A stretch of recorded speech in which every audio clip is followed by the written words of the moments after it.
Annyeonghaseyo. That is hi in Korean. Also didn't say that right, but that's okay. Because welcome back to another episode 29 of Reading is Phenomenal, R.I.P. AP Lit podcast. I'm your host, Maggie Noe, and we're getting right to it. Chapter 10, we cut back to the scene in London at the hatchery, where Dr. Henry Foster, Lenina's partial lover, and the director are speaking about Bernard and how they're going to exile him to Iceland. The director explains basically how even though Bernard is incredibly talented and gifted at his job as a psychologist, that only gives him more moral responsibility to act accordingly to the government's code of conduct. Bernard doesn't do like what he wants immediately. He's self-conscious. He wants privacy. He doesn't play sports. He doesn't drink soma. He doesn't like crowds.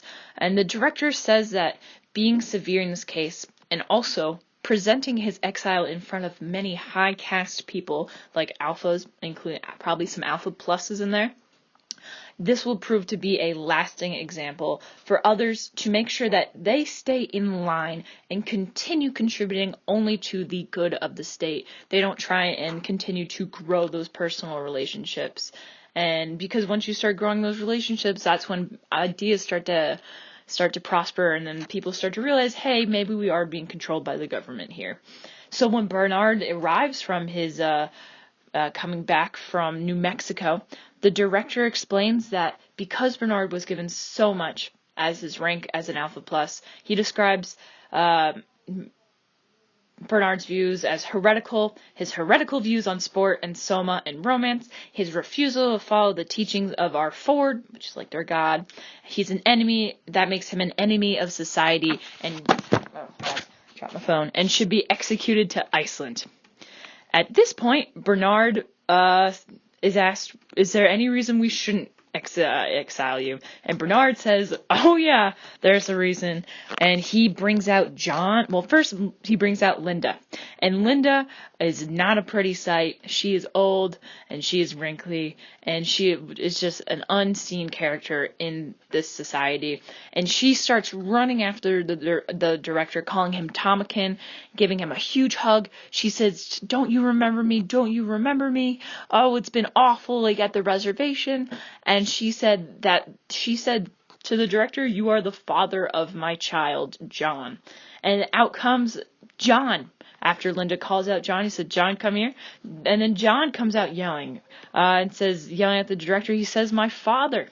And he starts bowing down at his feet. And to this, everyone in the audience just begins to laugh hysterically, because also father is an obscene word in this society. And just to think that the director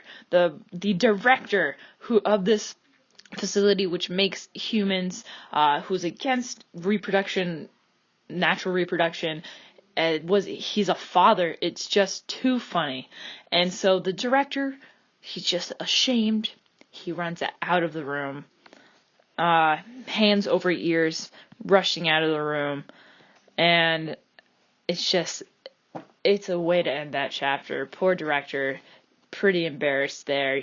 Didn't even expect it. Well, I guess he should have expected some backlash from Bernard, considering he was trying to exile him.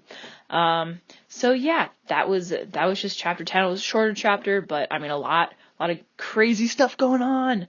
So I'll see you next time on RIP AP Lit podcast. Woohoo!